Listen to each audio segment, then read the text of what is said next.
All right, so 5.5 is going to take a look at a couple of theorems for Algebra 2. The first being the rational root theorem. And the rational root theorem was used before we had graphing calculators and technology. So really, we're not going to use this a whole lot. I'm going to introduce it so you've seen it, but we use graphing calculators and Desmos to find the what are called rational zeros. So this is saying given a polynomial, okay, one way to find a root of the equation is to guess and check. So you could guess any and all numbers. Well, we have a system where I could take all of the factors of P over all the factors of Q, which is all the factors of the constant term divided by all the factors of the leading coefficient. We narrow that list down now by doing the calculator, plugging it in and saying, hey, it looks like it crosses at 5, so I'm going to try 5. Now, how I show that a 0 is a factor or a factor is a 0 is by doing synthetic division and getting a remainder of 0. So synthetic division is going to be used quite a bit here throughout 5.5 and 5.6. So again, we would give this where it's all the factors of P over all the factors of Q. And P is all of the factors of the constant term, and Q is all the factors of the leading coefficient. So just looking at a problem like this, like I said, I'm not going to spend a ton of time on this, but factors of the constant term. So we would look at this and all the numbers that can multiply to 5, which is 1 and 5, and then all the factors that can multiply to Q, which is 1 and 2. And we would write all of the different combinations of these numbers over 5, and it's plus or minus. So this problem right here, there's 8 possible rational zeros. And again, a rational number is any number that can be written as a fraction. If it's imaginary or irrational, then we have to definitely use technology to find those. So here's the 8 possible rational zeros. Well, if I took 2x cubed minus x squared and I plugged it into Desmos, okay, oops, 2x cubed, and I plug this into Desmos, I don't need these 8 possible rational zeros because it shows me where it crosses the x-axis. Plus 2x plus 5.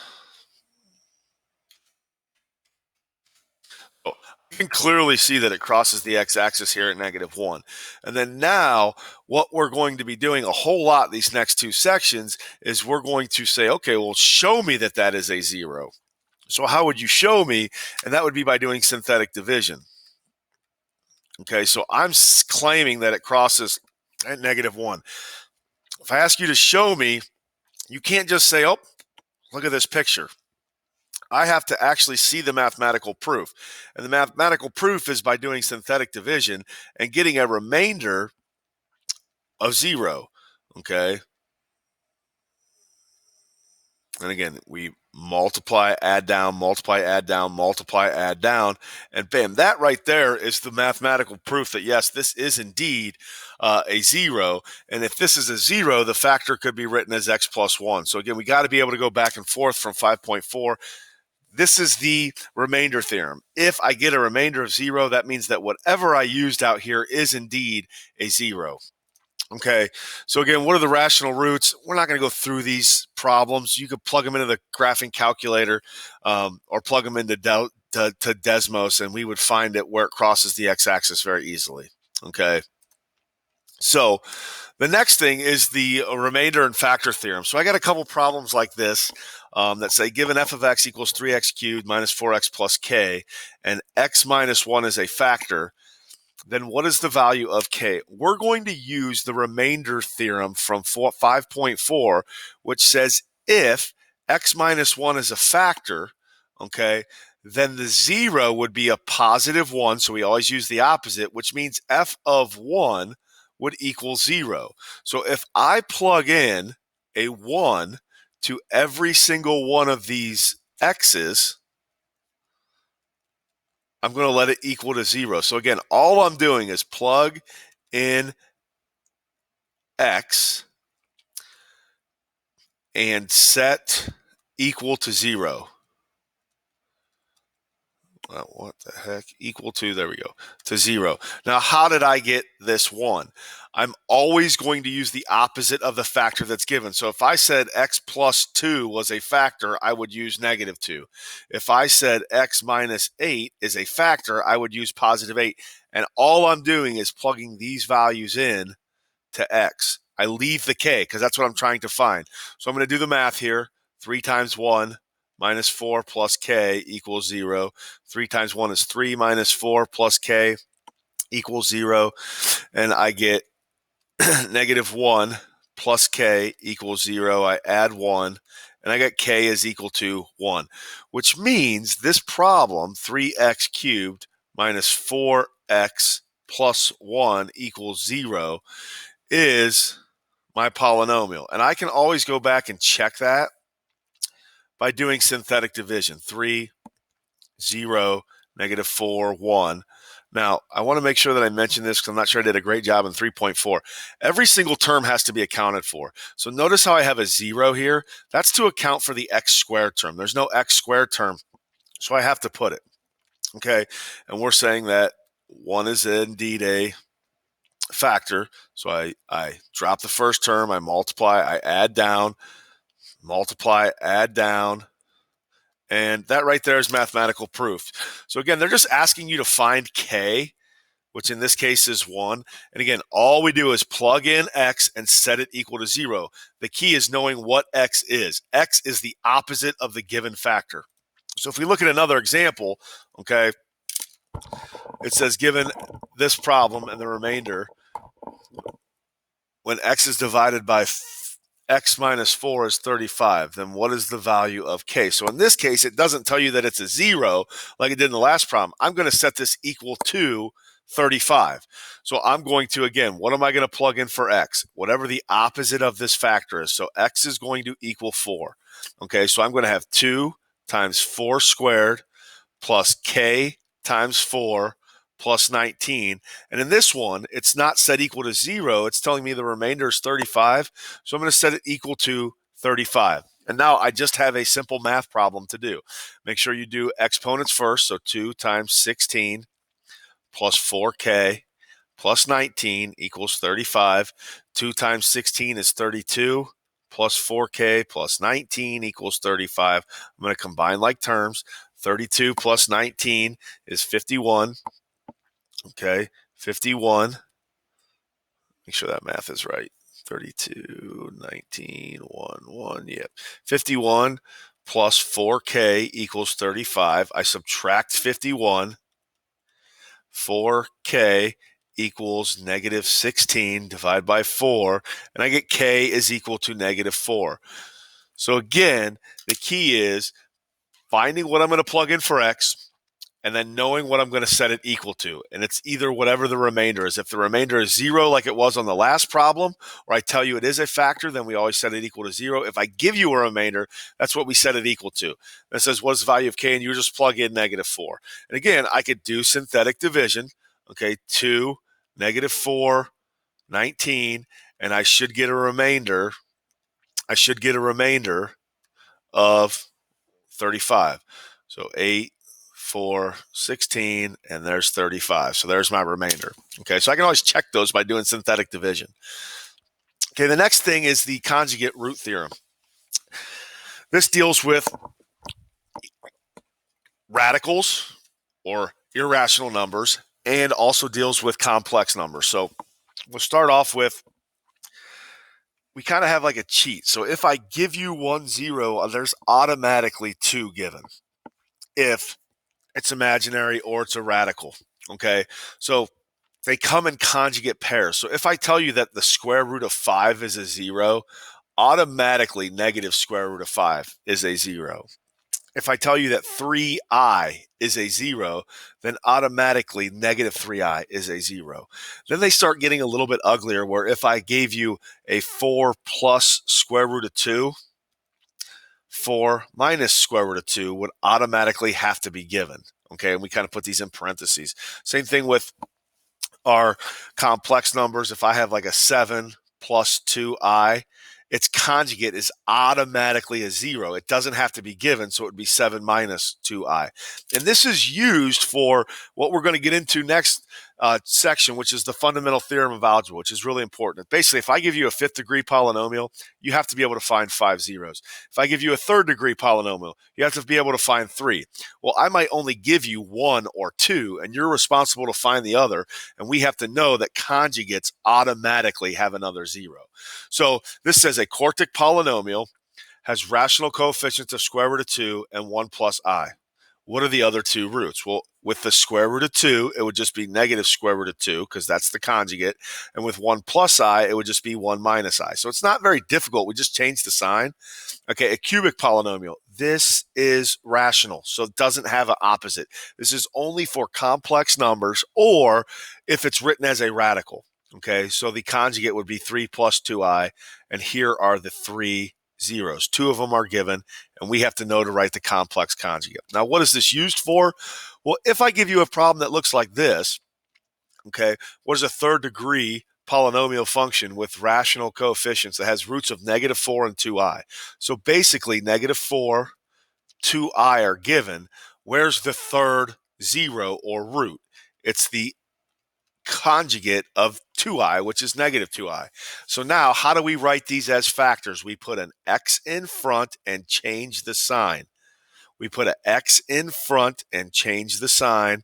We put an x in front and change the sign. That's really important as we go through writing these out.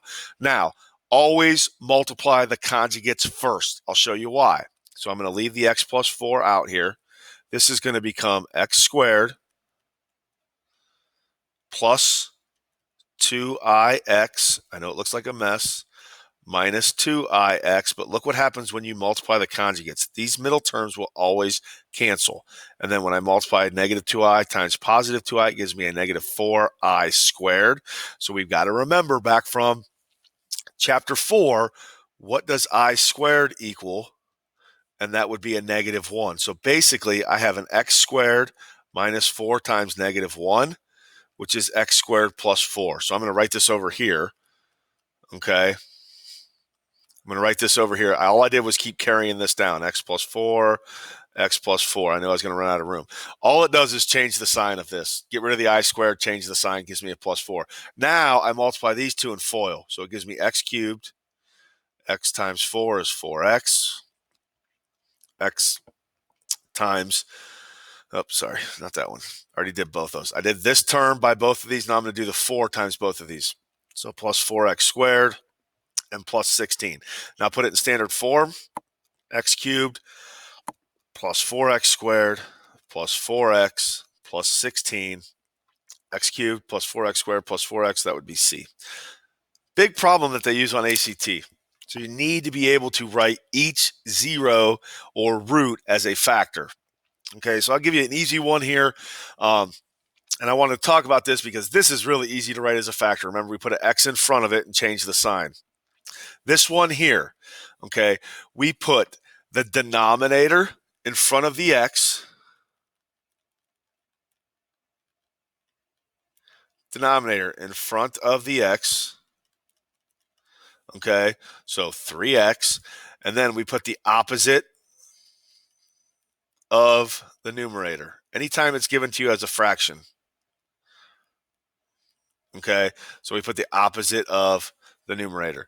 And then you would just FOIL this out. So the key is being able to write a factor from this 0. So if I tell you that this is the given 0, okay, just practice writing it out as a factor. We take the denominator and put an x after it. Notice this negative always goes with the top. I put the opposite of the numerator every single time when it's written this way. Okay. So here's a look at a problem that, I mean, really ugly. This would be a bonus problem. The key here, though, is looking how I give you these. First of all, I give you this quartic, but I only give you 1, 2, and 3 zeros. Okay, so you need to be able to write what are the 4 zeros. I give you 2 minus 3i, I give you 8, I give you 2. This comes from the conjugate theorem that if I give you 1, I automatically give you 2. So I put the conjugate of it. Okay, these two are really simple to write as factors. You put x minus 8, x minus 2. And then this one, you put an x in front and you put the opposite. So look, I put an x in front of this minus 2 minus 3i. I put an x in front, a minus 2 plus 3i. And then now I've got to distribute here. So the math gets kind of ugly as I do this, and I don't want to spend a ton of time on this. But you should be able to at least understand and be able to write the factors out. Okay, to write the factors out, you put an x in front and you change the sign. We're not doing any of this. Okay, so you know what? I think I am going to go ahead and go through this. All right, so let's go ahead and go through this just to show it. Again, always multiply the conjugates first or together and multiply. In this case, because it's a quartic, multiply these two together. So I'm going to FOIL. I get x squared, I get a minus 2x, I get a minus 8x, which is minus 10x, and I get a plus 16. Okay, so I kind of FOIL that quick. Here, I want to write it out. X minus 2 plus 3i, x minus 2 minus 3i. It's going to be a mess of multiplication. This is going to stay x squared minus 10x plus 16. This is going to become, multiply them all together, x squared. X times negative 2 is minus 2x. X times negative 3i is minus 3ix. Now I'm going to multiply everything by negative 2 here. Negative 2 times x is minus 2x. Negative 2 times negative 2 is plus 4. Negative 2 times negative 3i is positive 6i. Then I'm going to multiply this 3i times everything. So it's going to be plus 3ix. It's going to be minus 6i. And it's going to be a minus 9i squared. So now anything that has an I in it should cancel. Again, this stays put, x squared minus 10x plus 16. This is going to become, look, x squared, negative 2x, negative 2x gives me a minus 4x. My 3ix and negative 3ix cancel. My 6i and negative 6i cancel. And what does this equal? It's the opposite of it. So it'd be a 9. I add 9 plus 13 or plus 4 and I get 13. So this ugly looking thing gives me 2 zeros. Turns out to a nice looking quadratic. It just wouldn't cross the x-axis if I graphed it. And then I have to multiply these two together. So I take x squared and multiply it by everything. Gives me x to the 4th. Okay. Stay with me here. Take x squared, multiply by this, gives me minus 4x cubed. Take x squared, multiply by 13. Gives me plus 13x squared. Now I'm taking negative 10x times x squared. Gives me negative 10x cubed. Take negative 10x minus 4x. Gives me a plus 40x squared. Take negative 10x times 13. Gives me a minus 130x. Then I'm taking the 16, multiplying it by everything. So 16 times x squared is plus 16x squared. 16 times negative 4x is a minus 64x. And then 16 times 13, I've got to get the calculator out. Okay, 16 times 13 is 208. Again, just a mess. Okay, so plus 208. And then I combine all the like terms and I get x to the 4th. I've got a negative 4x cubed minus a 10x cubed, which gives me a minus 14x cubed.